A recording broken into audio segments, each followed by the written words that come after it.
Bueno, pues si te parece, Mariela, comenzamos. Hola, buenos días a todos los que estáis presentes.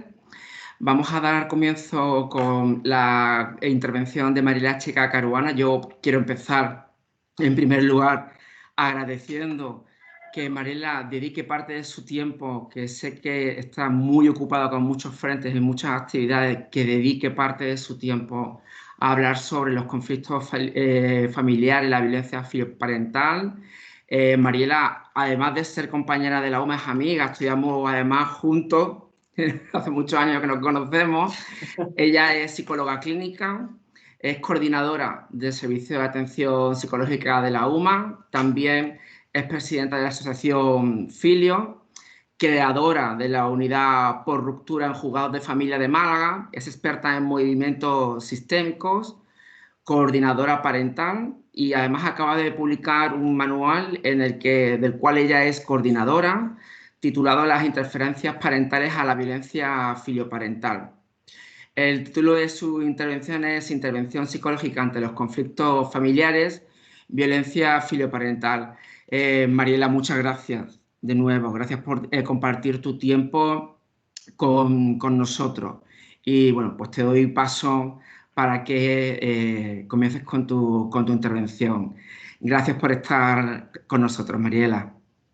Muchas gracias a ti, Juanma. Para mí es un placer, primero de tu mano, por supuesto, ya lo sabes que te quiero muchísimo y bueno, te agradezco mucho porque además, de verdad, para mí es un honor, además, pues poder presentaros, poder explicaros ya no solamente el trabajo que llevamos haciendo durante más de 10 años, sino, bueno, pues el resultado, ¿no? El resultado de cómo plasmar todo ese trabajo y toda esa labor que llevamos haciendo con el trabajo de familia, pues dentro de este manual, ¿no? De este manual que creo que ha quedado bastante condensado y bastante representativo de lo que en realidad nosotros trabajamos.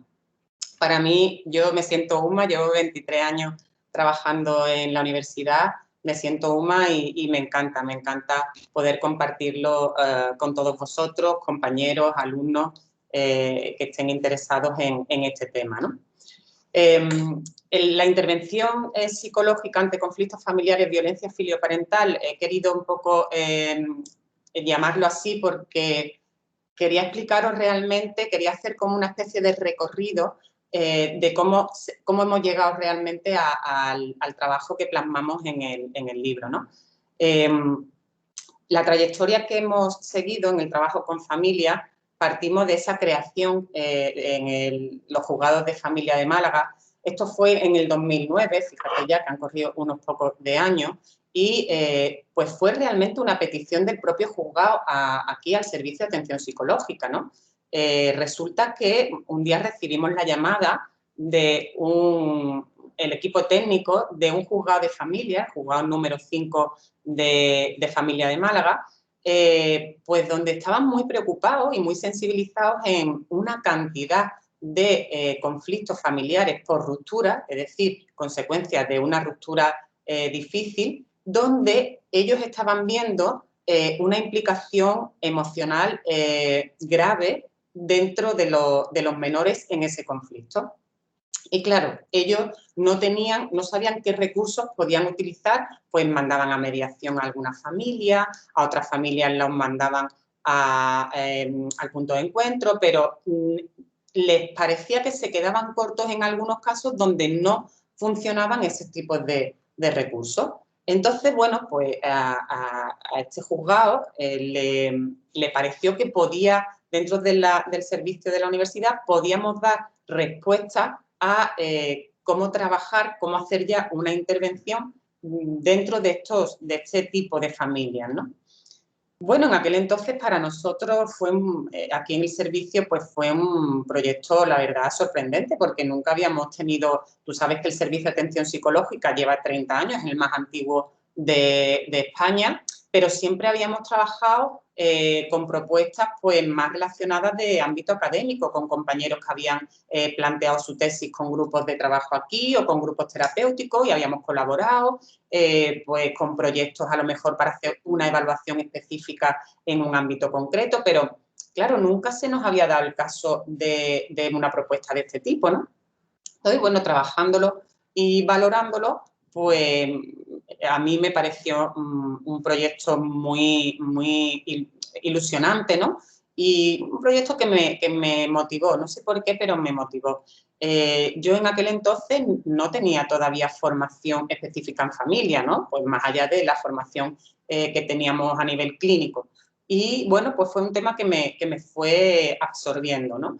Le dijimos que sí a los juzgados y se hizo un primer convenio, juzgado juzgado porque tuvo que ser un convenio marco grande, juzgado de familia, Universidad de Málaga. Hicimos un convenio donde los juzgados de familia, en concreto empezó el número 5. Ya os digo que nos hemos encontrado, yo me he encontrado en este recorrido con profesionales del ámbito jurídico súper sensibilizados y preocupados por la problemática que estamos abordando. Y la verdad que ha sido una grata sorpresa, ¿no? Porque históricamente ya sabéis que los profesionales de la psicología y los jurídicos como que hemos estado un poco distanciados, ¿no? De nuestra labor, de nuestro trabajo, pues por las diferencias obvias, ¿no? De la profesión.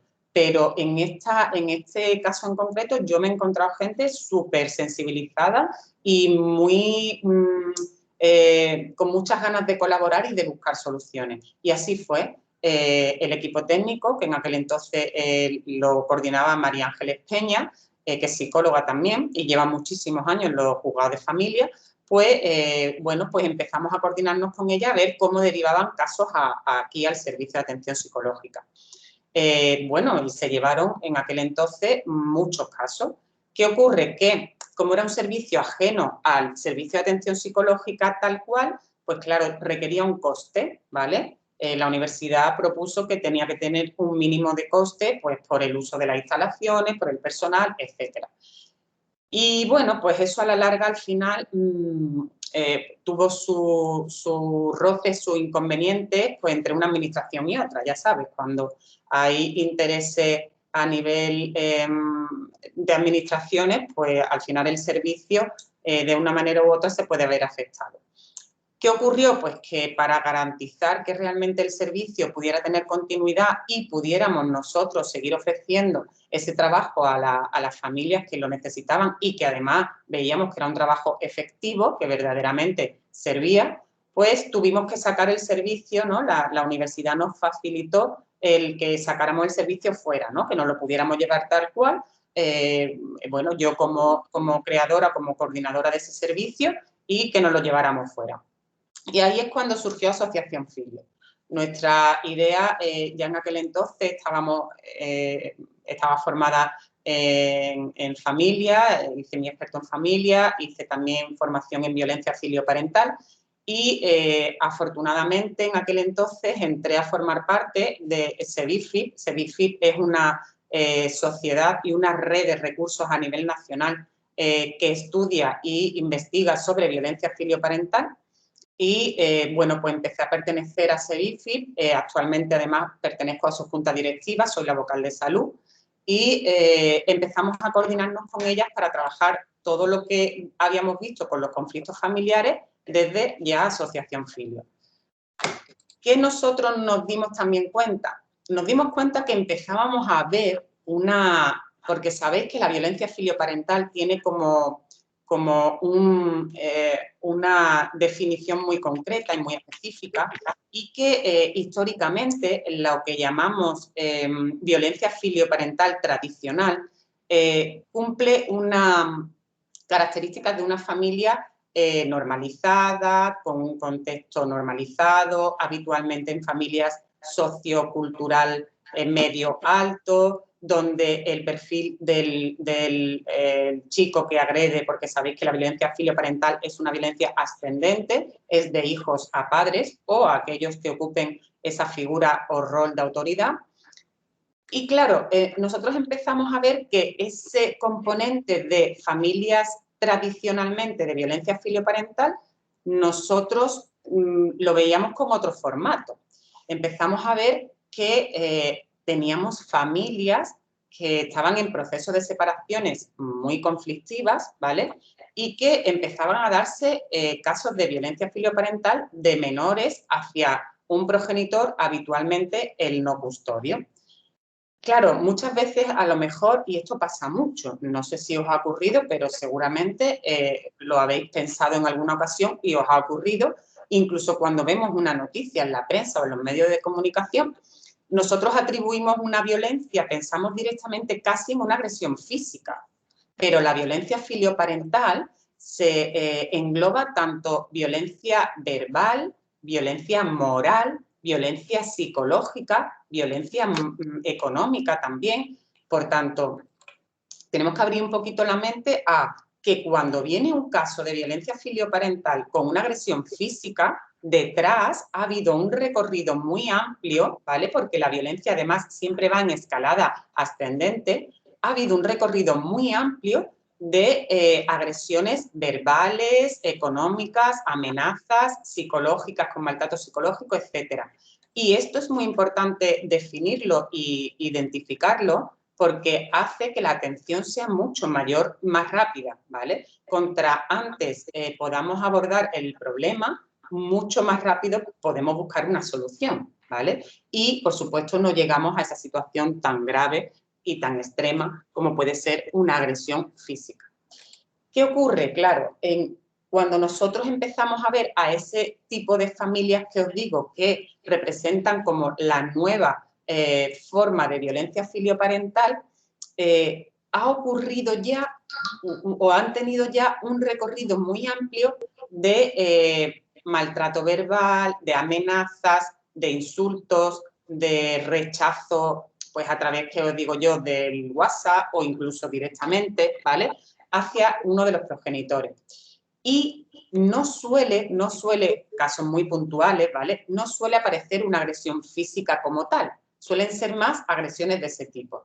Claro, ¿qué ocurre con esto? Que como si juntamos lo que os estaba yo diciendo antes, de que lo identificamos casi siempre con una agresión física, al final no nos parece que sea tan agresión, ¿vale? Y normalizamos nuestra sociedad, nuestra cultura, lo estamos viendo continuamente en los medios de comunicación, incluso en las películas que vemos, en las conversaciones cotidianas, normalizamos la violencia de una forma impactante. Ayer leía yo un artículo en la prensa donde han hecho una investigación pues con toda esta compendio de redes sociales que tenemos ahora, ¿no? Los TikTokers, en fin, los followers, todo este tipo de gente, y habían hecho una investigación de cómo se está normalizando comportamientos y actitudes violentas en todos, gracias a todas estas, o que todas estas redes están favoreciendo esa normalización.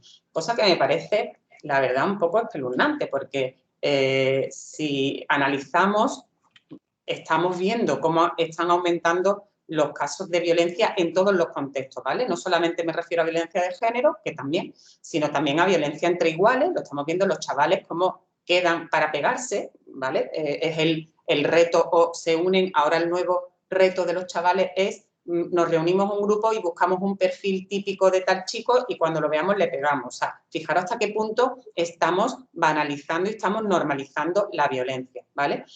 Con el grupo familiar, con el sistema familiar, está pasando algo parecido, ¿vale?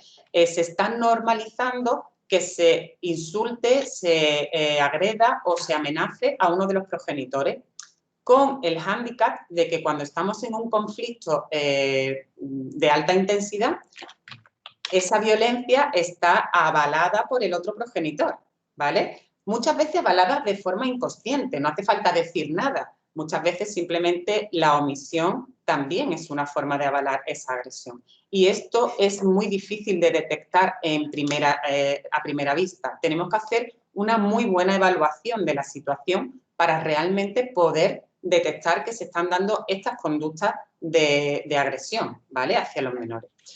¿Qué ocurre también? Al final estos menores están inmersos en una serie de variables emocionales y psicológicas muy vulnerables para ellos mismos. Están en una época muy complicada, cuando no en una época a lo mejor infante, cuando hablamos de chavales que sus padres se separan con 8, 9, 10 años, y en una época muy, muy vulnerable como puede ser la adolescencia, más adelante, que están en pleno desarrollo de su personalidad.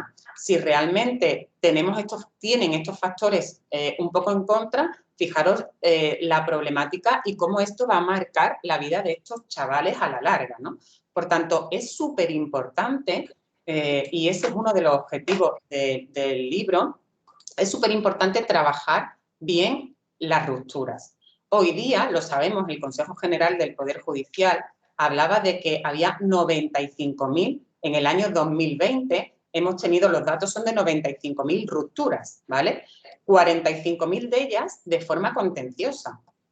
45.000 de ellas, con lo que estamos hablando de una cantidad de rupturas muy grande, lo suficientemente grande como para invertir en recursos de que la gente sepa resolver bien sus conflictos, cosa que no se hace hoy día. Hablamos mucho de la mediación, hablamos mucho de recursos de mediación, pero no se está invirtiendo de forma efectiva en esa mediación que es tan necesaria.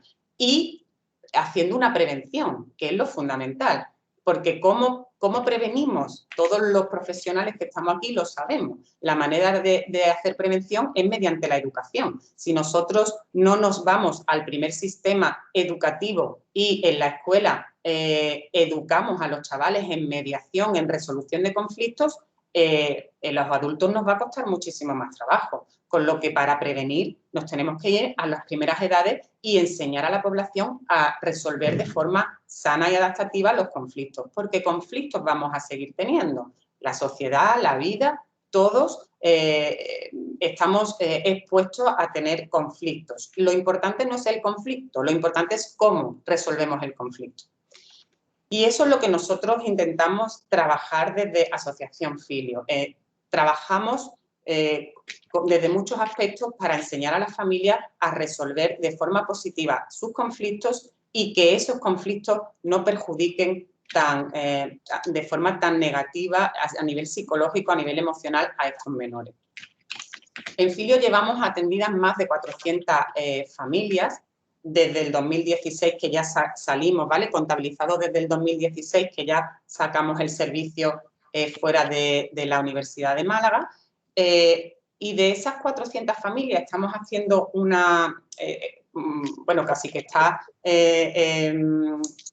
terminada o recogida todos los datos de la investigación que presentaremos en el próximo Congreso Internacional de SEDIFI, que será en el 2022, lo tuvimos que posponer, iba a ser este 2020 y bueno, pues no hemos podido, como todos ya sabéis, estamos condicionados por esta situación pandémica y bueno, hemos preferido dejarlo para el 2022 con la idea de que pueda ser presencial, ¿no? Porque al final un congreso o una jornada son mucho más que una exposición académica, es un intercambio a muchos niveles, ¿no? De diferentes profesionales y nos ha parecido más interesante poderlo hacer presencial.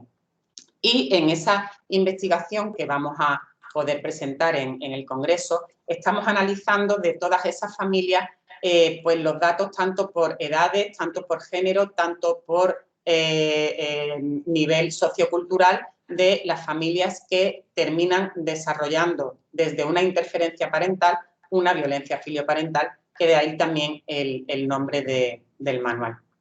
Aunque os tengo que decir que me ha costado mucho trabajo mantener el nombre con la editorial, porque a los editores les encanta poner nombre, no sé, que a mi entender no explican lo que quiere decir el libro, ¿no?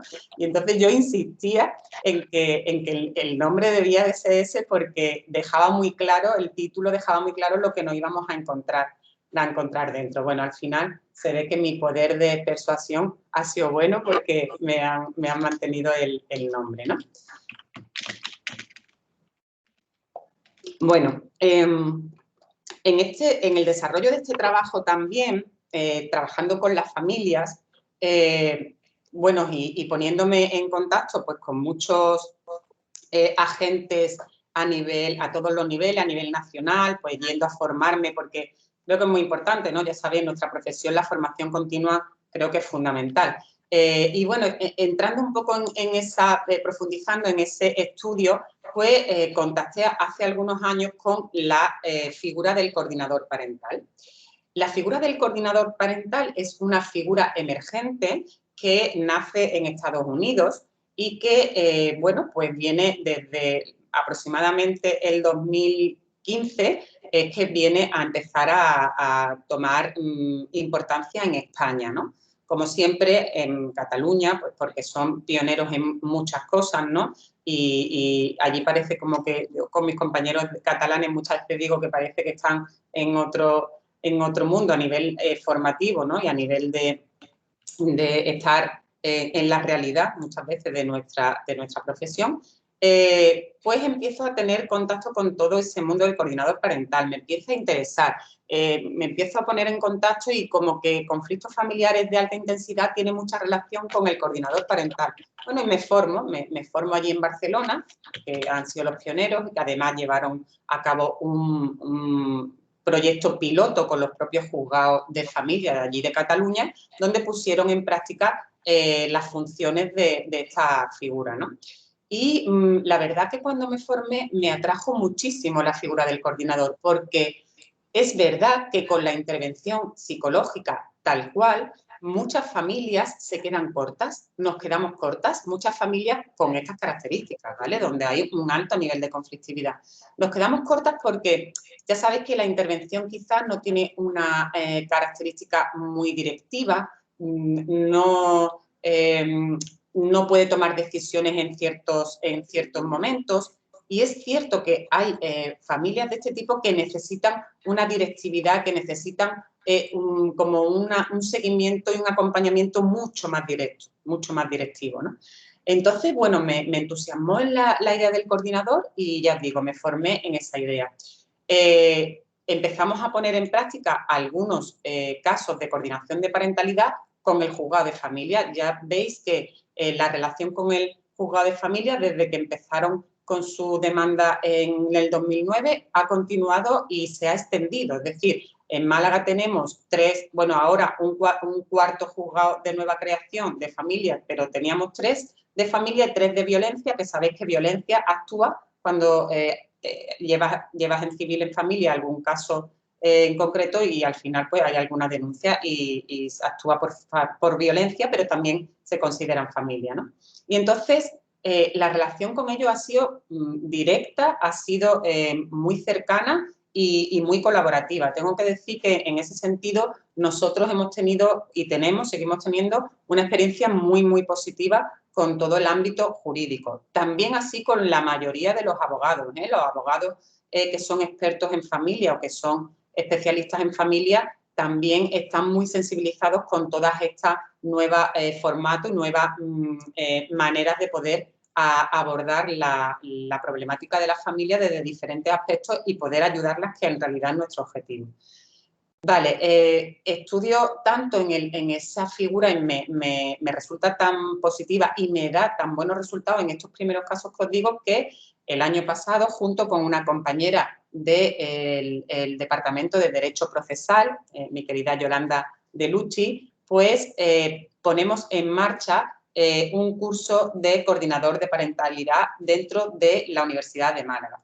El año pasado, como fue de primera creación y no nos dio tiempo a ajustar los créditos, tuvo que ser un curso de formación superior, ¿vale? Pero este año, gracias al trabajo que nos hemos dado y a toda la colaboración que hemos tenido de las personas que participan, pues hemos conseguido convertirlo en experto el curso de coordinación de parentalidad dentro del ámbito académico. Fundamental la formación de este tipo de figuras, en general toda la formación, porque ya no porque yo sea UMA, sino porque confío y creo, y soy UMA precisamente porque confío y creo que la formación tiene que ser reglada y tiene que ser académica. Para mí es algo fundamental. Pero especialmente en este tipo de casos debemos de mirar hacia atrás lo que nos precede que ha ocurrido con la mediación. La mediación, uno de los problemas, desde mi entender, que han complicado y que han hecho que su recorrido sea tan largo y tan tedioso, precisamente ha sido la dispersión que ha tenido con respecto a uno de esos aspectos, la formación, ¿vale? Nos podíamos encontrar hace 10 años mediadores formados con 20 horas, con 15 horas, con 10 horas, con 300 horas, ¿no? Y por 20.000 instituciones que no son o que no están reglados, ¿no? Y al final eso ha pasado factura de cómo luego se ha querido implementar el tema de la mediación. Con la coordinación de parentalidad, afortunadamente, no va a pasar lo mismo, porque creo que las personas, se ha hecho un fórum nacional que pertenecemos muchas personas de diferentes universidades de toda España. En ese fórum nos hemos reunido ya 3 veces y en ese fórum se están estableciendo, según establece la AFCC, que es la Asociación de Coordinación de Parentalidad de Familia de Estados Unidos, que es la, digamos, la matriz, la que inicia todo el proceso del coordinador. Según esos principios, estamos reglando a nivel nacional toda la formación de los coordinadores de parentalidad, ¿vale? Para que sea lo más uniforme posible, para que sea, por supuesto, académica y para que esté lo mejor formada, ¿no? Sea una formación de calidad, ¿no? Que es muy importante. Y, bueno, creo que la Universidad de Málaga, en ese sentido, también apostó y ha apostado por esta figura y por poder tener en nosotros este experto, ¿no? Creo que también es muy importante a los alumnos que me estáis escuchando que tengamos en mente nuevas proyecciones de nuestra profesión, ¿vale? Históricamente, es verdad que la psicología se ha entendido, se ha dirigido, por decirlo de alguna forma, hacia el ámbito clínico. Y yo creo que es muy importante, hay muchos ámbitos de actuación de nuestra profesión y creo que es muy importante que ampliemos miras, ¿no? Y que veamos, pues esos nuevos ámbitos que podemos trabajar y donde hay mucha necesidad de trabajo de nosotros, ¿no? De la figura del psicólogo, pues bien formado, ¿no? Y bien preparado. Bueno, pues esta un poco es la trayectoria que hemos seguido con el trabajo y la intervención de este tipo de familias, ¿no? De familias en alta conflictividad.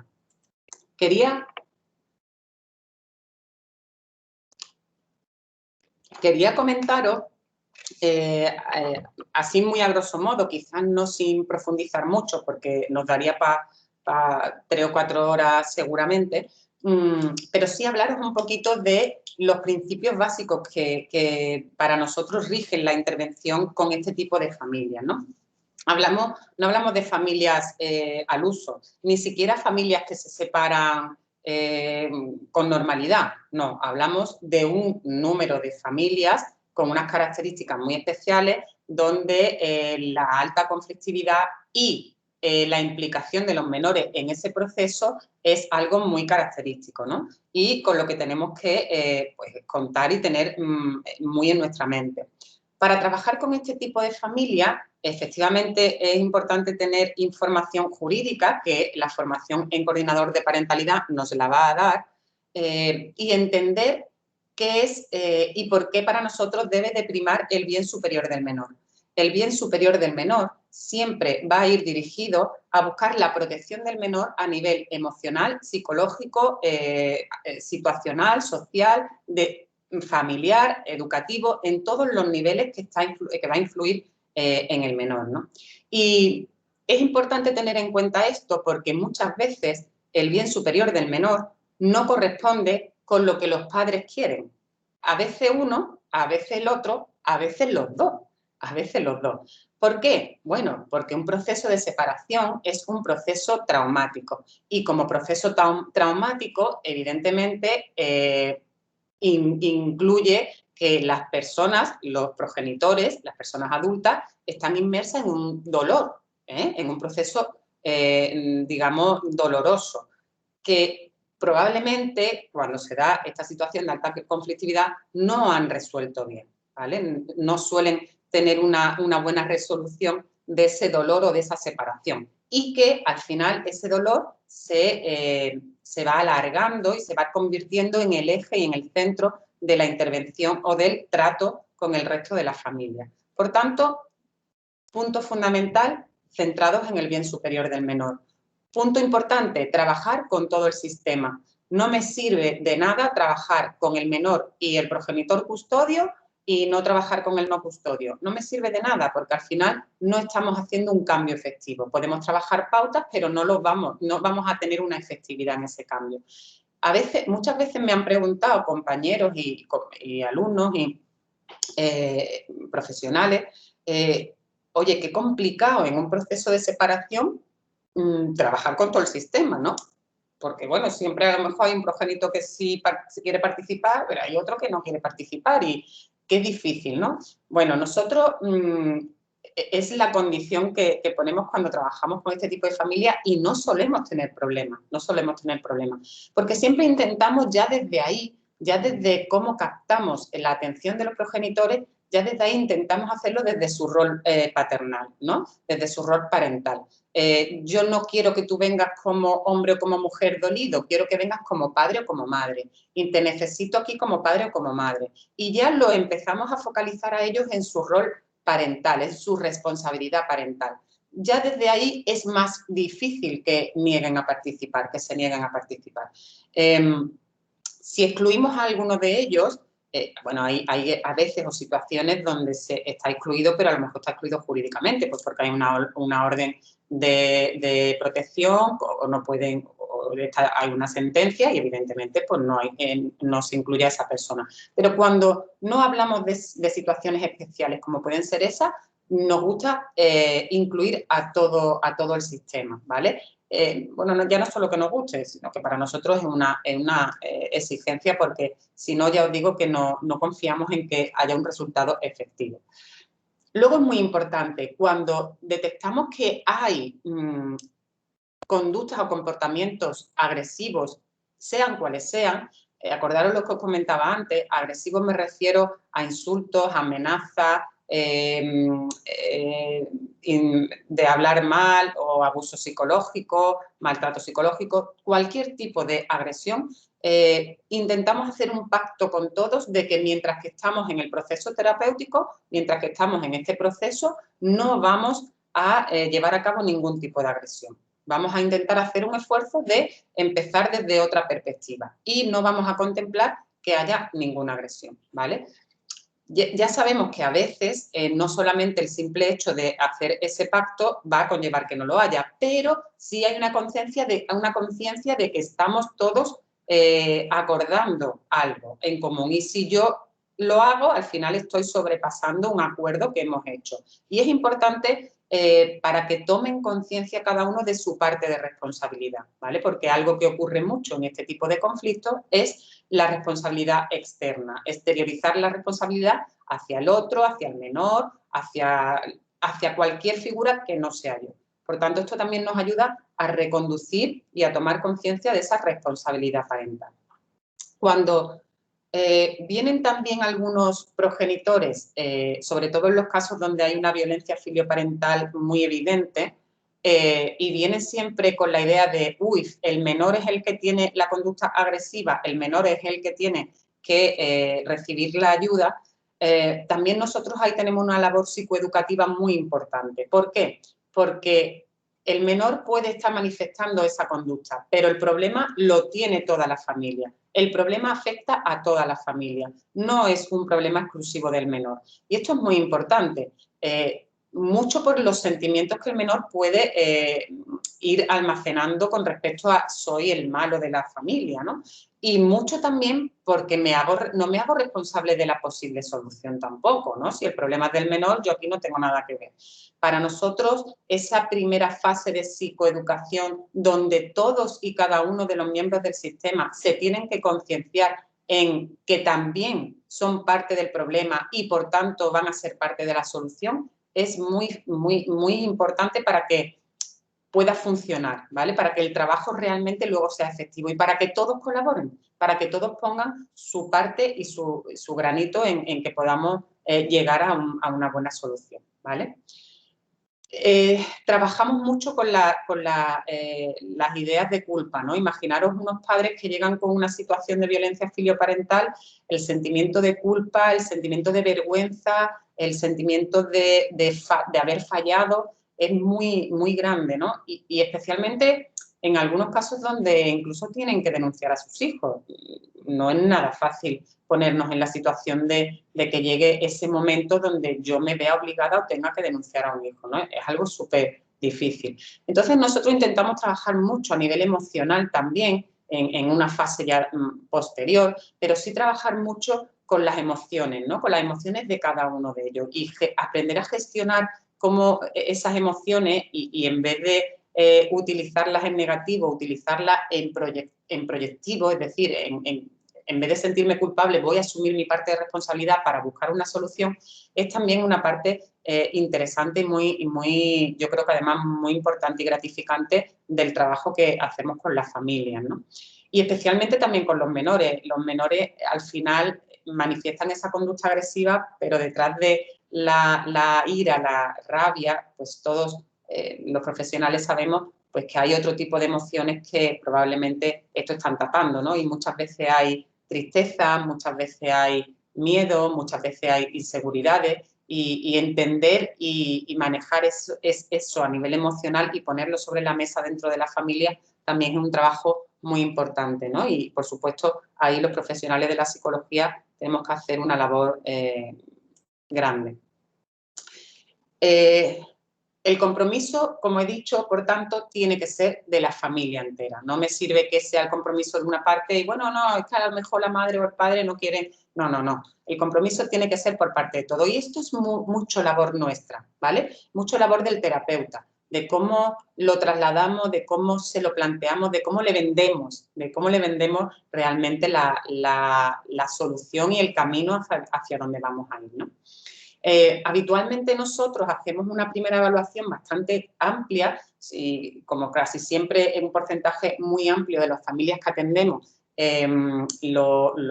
son separadas, pues hacemos una evaluación de un progenitor por un lado, del otro progenitor por otro y luego de los menores con un progenitor y de los menores con otro progenitor para ver en qué contexto, si hay diferencias de comportamiento, si se dan unas interferencias en un sitio y no se dan en otro. Cuando hablo de interferencia, no lo sé si estáis familiarizados todos con ese término, pero hablamos de interferencia parental cuando vemos algunos de los comportamientos de algún progenitor que no facilitan o interfieren el vínculo de los menores con el otro progenitor. Estas interferencias, podemos hablar en muchas ocasiones, en muchísimas, son totalmente inconscientes. Los progenitores no se dan cuenta de que están a lo mejor transmitiendo emocionalmente un malestar, un dolor y que eso está llegando a los menores. Y en casos más reducidos, pero que también ocurren, pues sí que son conscientes porque son los casos más complicados y donde vemos un rechazo más impactante de los menores hacia un progenitor, ¿no? Pues lo típico que vemos que hay padres que llevan, o madres, ¿no?, que llevan 3, 4, 5, incluso 9 años sin tener contacto.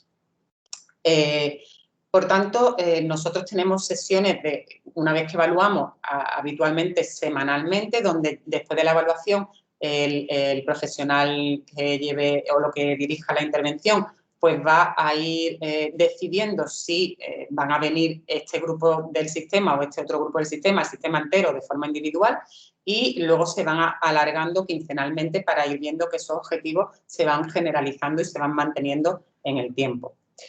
Nos gusta también hacer terapias grupales. Dentro del programa Filio hacemos terapias grupales para que tanto los padres con grupos de padres como los chavales con grupos de chavales puedan intercambiar sus propias experiencias, incluso sus avances.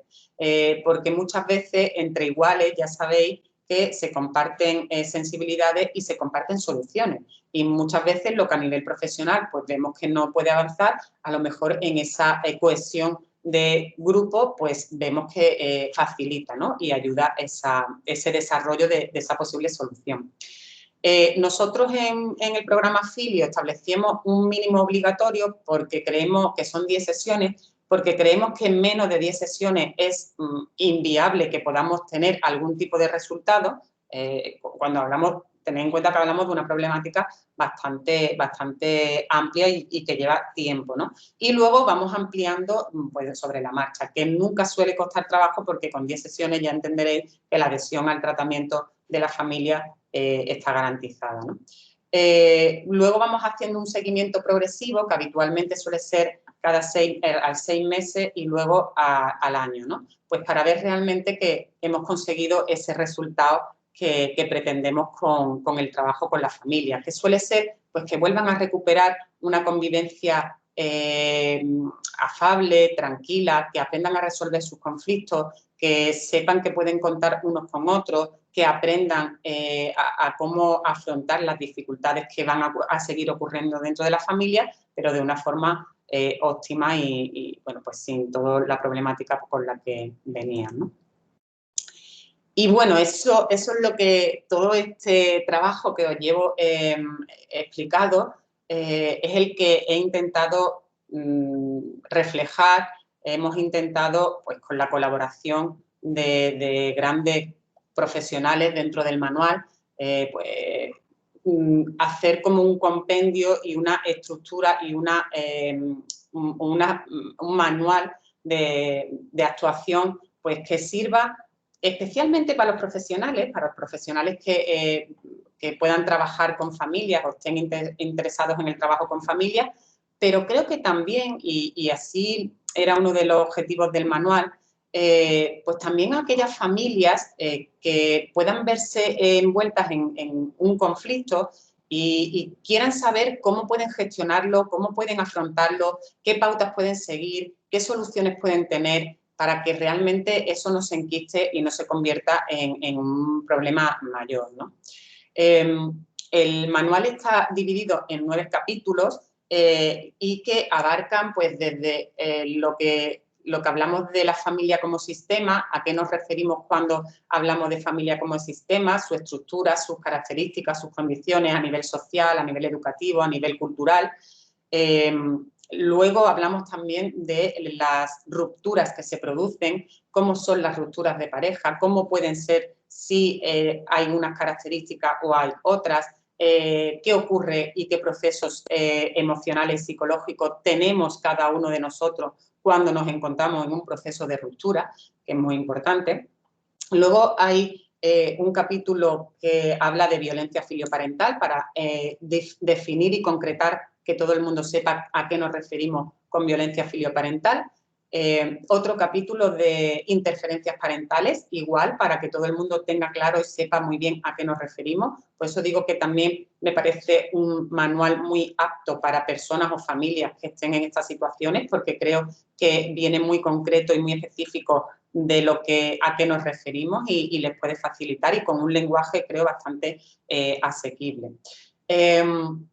Luego abordamos también dentro de la estructura el ámbito jurídico desde esos 2 márgenes. Dentro del ámbito jurídico de familia, pues con nociones muy generales, tampoco muy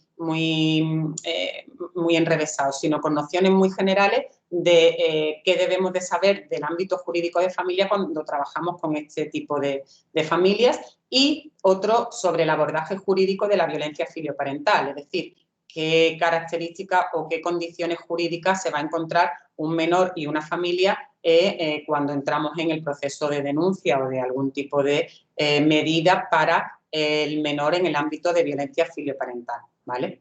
Y luego, pues, seguimos con una estructura de las características de las familias dentro del conflicto de alta intensidad, una estructura de cómo trabajamos en Filio, un planteamiento de proyecto y de programa de intervención y finaliza el manual con un caso práctico, que es un caso real que, bueno, pues llevé yo ya por allá por el 2013, ¿vale? Colaboraciones en el manual, bueno, estoy súper orgullosa porque en el manual colaboran profesionales de la talla de Roberto Pereira. Roberto Pereira actualmente es el presidente de SEVIFI, pero además es psiquiatra, es de Euskadi y es la persona que más sabe a nivel académico de investigación sobre la violencia filioparental. Para mí, la verdad que ha sido un lujo, ¿no?, que pueda participar Roberto en el manual. Asunción Tejedor, que es también una experta en interferencias parentales, un juez de familia que habla del ámbito jurídico de familia, Ruiz Jarabo, que era el juez de familia del juzgado número 16 de aquí de Málaga, pero tiene un recorrido muy amplio desde juzgado de menores a juzgado de familia, violencia, etcétera, y bueno, que actualmente ha colgado la toga de magistrado para colgarse la toga de abogado. O sea, recientemente, pues en febrero, si no recuerdo mal, bueno, pues se ha salido de juez y está trabajando como abogado. Él ha sido uno de los también los que han facilitado la figura y el conocimiento de la figura del coordinador de parentalidad dentro de los propios juzgados, ¿no? Y uno de los que más, el primer caso de coordinación de parentalidad que yo llevé aquí en Málaga, lo llevé conjuntamente con él porque cuando como juez estipuló esa forma de intervención con una familia, y la verdad que ha sido fue una experiencia muy gratificante y muy positiva, ¿no? Y ya veis que en la figura del coordinador la colaboración entre los agentes jurídicos y psicológicos es de forma continua, ¿no? Bueno, tiene una fiscal de menores, Maite Soriano, que trabaja también con nosotros en Asociación Filio y con los que tenemos muy buen entendimiento en la hora de consultar y derivar casos, ¿no? Y, bueno, compañeros míos de Asociación Filio, creo que en definitiva hemos tenido un manual muy completo, ¿no? Y ya por colofón, pues he tenido la suerte, tuve la suerte hace muchos años de poder trabajar y poder colaborar de la mano de Javier Urra. Sabéis que Javier Urra, que fue el primer defensor del menor, bueno, psicólogo forense, experto en muchísimas materias, ¿no? Pero especialmente también en violencia filioparental. Bueno, pues he tenido la suerte de que ha realizado el prólogo del manual, con lo que, fijaros, al final el colofón, la guinda, ¿no? del manual para mí pues ha sido realmente muy gratificante, ¿no? Y los objetivos del manual era un poco lo que llevo intentando transmitiros desde el inicio, ¿no? Y me callo ya, que si no nos va a dar tiempo por si alguien quiere hacer algún tipo de aportación o de pregunta. Los objetivos básicos precisamente es dar ayuda, ofrecer ayuda, dar una visión también de esperanza a todas las familias que se encuentran en esta situación, de que pueden conseguir resolver sus dificultades, de que pueden conseguir solucionar sus conflictos de una forma adecuada, sin consecuencias devastadoras a nivel psicológico y emocional, especialmente para los menores. Y el trabajo de todos estos años al final lleva como objetivo proteger y cuidar a nuestros menores, que serán los adultos del futuro. Muchas gracias. Bueno, Mariela, si te parece, vamos a dar lugar al turno de preguntas, por si alguien quiere preguntarte. Yo, si no os importa, he anotado un par de cosas muy interesantes para empezar. Mariela, es un manual que está basado en la experiencia, en años de experiencia, de trabajo con familia. En este sentido, a mí me parece que este manual no solamente es un manual necesario para profesionales que trabajan en este ámbito, sino también para nuestros futuros psicólogos y psicólogas, e incluso otros profesionales, Mariela, que trabajan en este ámbito, que tengan conocimiento de aspectos como son las interferencias familiares, cómo se produce esa violencia filioparental que tú antes comentabas que iba en ascenso. Me parece especialmente interesante, pero fíjate, además de todo esto, también me parece especialmente interesante para las propias familias. Es decir, que sea un manual que pueda llegar incluso a las propias familias para que tengan conocimiento incluso de cómo es este proceso. Por tanto, me parece que es un trabajo fundamental para nosotros, incluso para docentes que tengamos más información, para familias, para futuros profesionales. Hay una cosa que me parece además en tu intervención, Mariela, que me ha llamado mucho la atención, y ese es el tema del sufrimiento como eje central que es necesario abordar desde distintos roles parentales a la hora de tomar conciencia de la responsabilidad de un problema excluido del menor. Es decir, el sistema es mucho más amplio en la propia resolución, ¿no? Esto me parece especialmente interesante, porque es verdad que los que estamos un poco ajenos a este trabajo, tendemos muchas veces, cuando hablamos, por ejemplo, se habla de violencia filoparental, a culpabilizar al menor, cuando en realidad el sistema es mucho más amplio y hay que trabajar con una visión mucho más sistémica de todo lo que implica cómo se ha ido reproduciendo o cómo se ha ido incrementando lo que es esta interferencia hasta acabar en un problema de violencia filoparental, ¿no? Mm. Totalmente, Juanma. Nosotros, nuestra experiencia, además, yo siempre digo que mis chavales son estupendísimos, que agreden a sus padres, pero que de verdad que son estupendísimos. Porque es cierto, la mayoría de estos chavales no se sienten cómodos en ese rol. Han aprendido a ser el malo de la familia, ¿vale? O el violento, pero no se sienten bien en ese rol. Y en muchas ocasiones están agotados y cansados de ser el foco de culpa de todo lo que está ocurriendo, ¿vale? Por supuesto, si no hacemos un análisis sistémico muchísimo más amplio, como tú bien has dicho, de lo que ocurre en ese sistema, nos van a pasar desapercibidos y nos vamos a perder en la evidencia. La conducta es la evidencia, pero todos sabemos perfectamente, nosotros como profesionales, que detrás de esa evidencia siempre hay algo, siempre hay algo más. Y no justificamos, pero sí entendemos. Comprender un problema es la primera parte para poder ponerle solución. Si solamente incrementamos el sentimiento de culpa o incrementamos el sentimiento de no me responsabilizo, por ejemplo, por los padres, al final no vamos a obtener un resultado efectivo. Esto es un trabajo de conjunto, de sistema, y si no hacemos un trabajo conjunto, el resultado no va a ser bueno, no va a ser y no va a mantenerse, no va a permanecer, ¿no?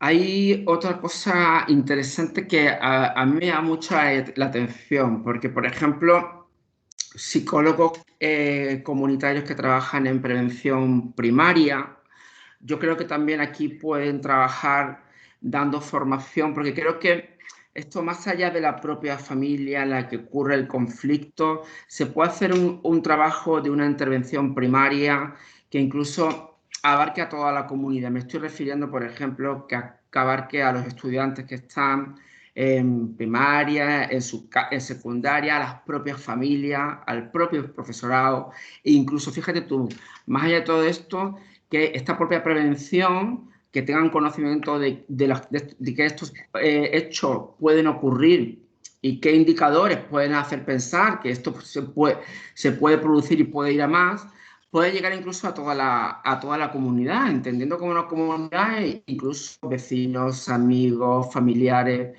Esto en prevención primaria me parece también que sería algo interesantísimo de abordar antes de dar lugar a que, para intentar prevenir que se produzca ya un conflicto en el cual ya desde la psicología de la clínica es fundamental intervenir, ¿no?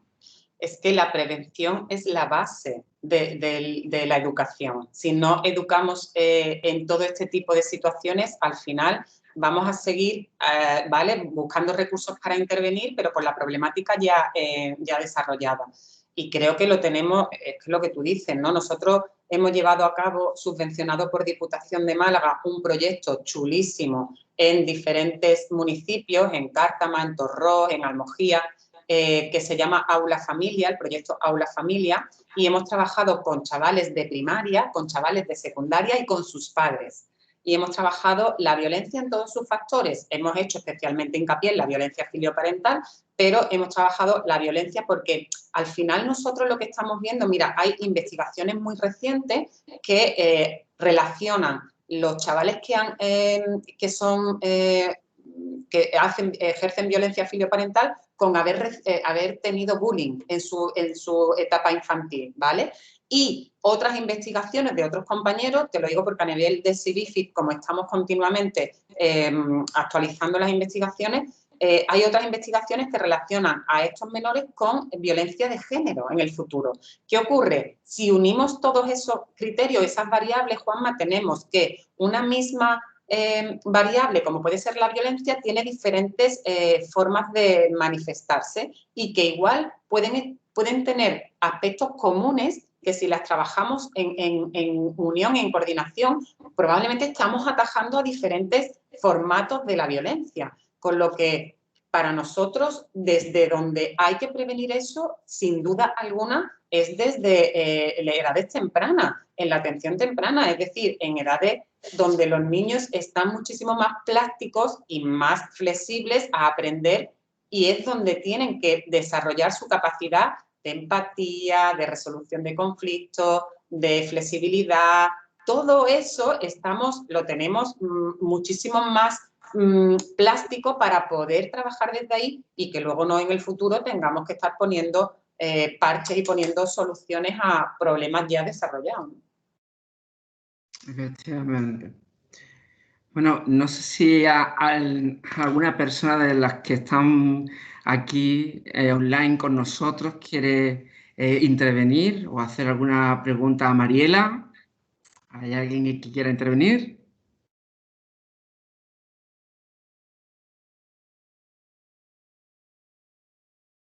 Podéis preguntar, No hay podéis preguntar. ¿Alguna pregunta? Hola.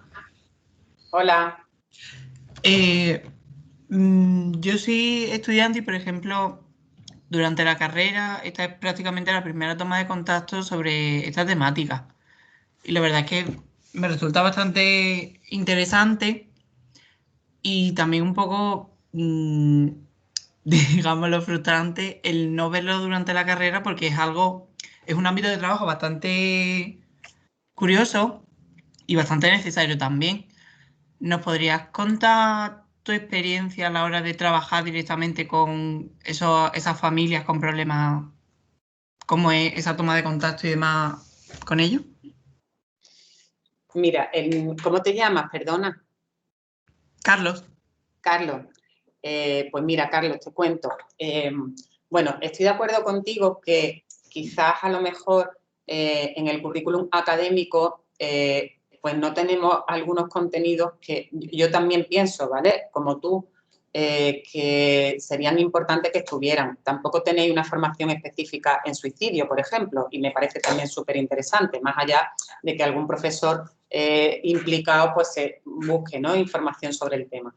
Pero bueno, sí es verdad que bueno, habrá que hacer revisiones y actualizaciones. Nuestra profesión es una profesión que está en continuo cambio y desarrollo. Y es verdad que nos tenemos que ir adaptando, pero bueno, a nivel académico ahí va, ¿no? La universidad también va adaptándose. Estoy segura de que cuando se actualicen el currículum académico, pues se contemplarán cosas que a lo mejor hace unos años no se contemplaban, ¿no? Mira, cuando me preguntas el abordaje con las familias, nosotros tenemos la suerte de que las familias no vienen o directamente del juzgado por una orientación del juzgado, que claro, imagínate ahí la obligatoriedad, pues claro, evidentemente es mucho más fácil el acceso. Pero también nos vienen familias por servicios sociales porque, bueno, pues no, en servicios sociales muchas veces no atienden este tipo de problemáticas o están colapsados simplemente y tenemos también un convenio con el ayuntamiento. O muchas veces familias que ya después de mucho tiempo trabajado, porque además en Málaga somos de los pocos centros, casi el único que trabaja de forma tan integral, pues de boca a boca nos derivan abogados, compañeros, etcétera, ¿no? Y la primera entrada siempre de la familia, primero es escuchar cada uno el planteamiento de su problema, de cómo ellos lo están viviendo y cómo ellos lo están manifestando, ¿no? La escucha activa por parte de los profesionales es una herramienta que si no la has trabajado, la trabajarás, pero es una herramienta muy poderosa y muy importante porque te ayuda a recoger mucha información e información extra que tenemos que estar nosotros muy atentos para saber muy bien por qué está viniendo esta información. Y luego para nosotros también es muy importante la toma de conciencia, ¿vale? La toma de conciencia de cada persona, porque como te he dicho antes, muchas veces vienen con una responsabilidad externalizada, es decir, el problema es del otro. El problema lo trae o el niño o el padre y la madre que no saben hacer tal o desde fuera, ¿vale? Y nosotros intentamos siempre hacer una toma de conciencia, ¿vale? Pero ¿y tú cómo te afecta a ti? ¿Y cómo tú lo estás viviendo? ¿Y cómo tú lo estás llevando a cabo? ¿Y qué cosas estás haciendo? Y lo intentamos siempre buscar el que cada uno se centre en su parte de responsabilidad, ¿no? Como bien sabemos, lo que está dentro de mi control es lo que puedo hacer, pensar o sentir yo. Y lo que puede hacer, pensar o sentir el otro no está directamente dentro de mi control. Entonces, intentamos hacer en esa toma de contacto esa primera toma de conciencia también. No sé si te he contestado, Carlos. Sí, sí. Muchísimas gracias. A ti. Yo, mira, hablando sobre este tema, nosotros en psicología comunitaria tenemos un tema que son familias multiproblemáticas, donde hablamos de los cambios que se han producido en las familias en las últimas décadas, las características de las familias multiproblemáticas. Y es que a partir de ahora, tu manual a mí me va a venir como anillo al dedo, principalmente porque voy a poder recomendar a mis alumnos que quieran informarse, que se quieran formar aún más en violencia y en interferencias parentales, un manual concreto basado en la experiencia donde puedan acudir para formarse en ese ámbito. Porque es verdad que nosotros en familias multiproblemáticas hablamos de las características de estas familias, hablamos un poco de la problemática de los temas de los roles de comunicación, de cómo se han ido flexibilizando incluso los roles entre los progenitores y los menores y tal, pero no ahondamos en esta profundidad, porque, bueno, tú ya sabes, en las asignaturas tenemos una problemática y es que tenemos que dar muchos temas y entonces no se resulta inviable, pero es que tu manual me va a venir perfecto, Mariela, para decirle, hay un manual actual basado en la experiencia, basado en el trabajo de años, donde podéis formaros en este ámbito y donde además podéis recurrir en un momento dado incluso directamente a esta compañera para que ella os indique qué formación requerís si este es el ámbito de trabajo que os interesa.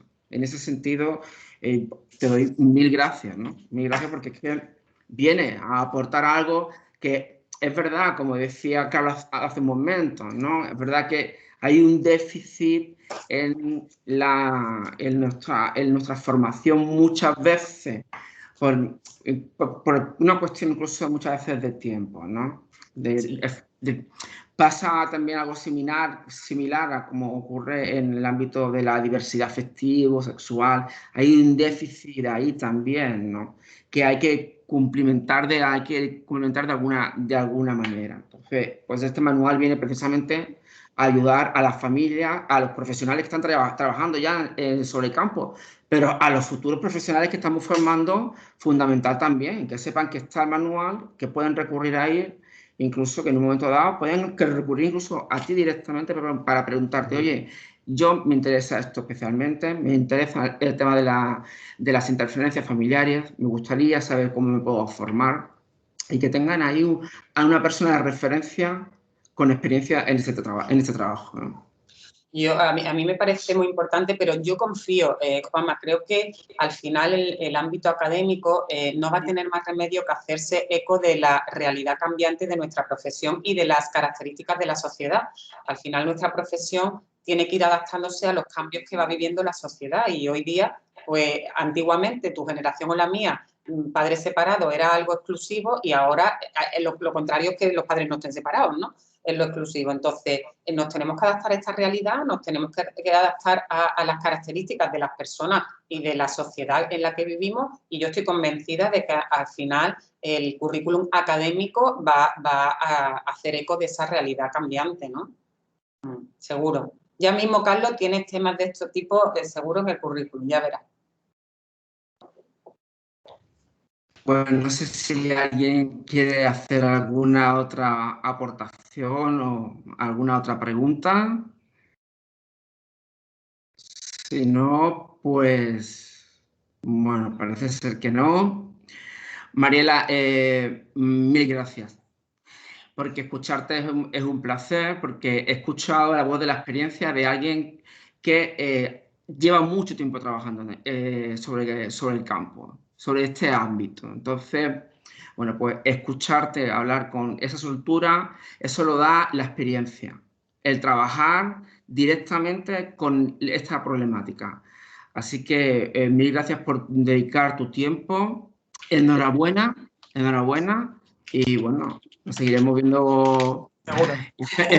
Espero que prontito ya podamos vacunarnos y darnos un abrazo. Yo ya estoy vacunada de la primera, ¿eh? Estoy vacunada de la primera. Bueno, pues a ver si pronto estamos vacunados y nos podemos dar un abrazo. Muchas gracias a ti, Ana. Gracias por estar. No me dais las gracias a mí por la iniciativa. Dáselas a Mariela por su tiempo. A Mariela por su tiempo. Bueno, pues si os parece, no sé si quieres decir algo más, Mariela. Y bueno, agradecerte, bueno, personalmente, porque yo estoy encantada de hacer algo de tu mano, pero también agradecida por poder, bueno, pues trasladar a mis compañeros, que he visto por ahí algunos, a los alumnos también, pues esta realidad, ¿no? Esta realidad que también, por supuestísimo, va a formar parte de nuestras salidas profesionales, por supuesto, y dentro de mi casa, que para mí es la Universidad de Málaga, y yo agradecida por supuesto, de poder contaros mi trabajo, ¿no? Muchas gracias a todos. Pues muchas gracias. Nos vemos pronto. Un abrazo y un beso muy grande. Muchísimas gracias. Hasta pronto. Chao.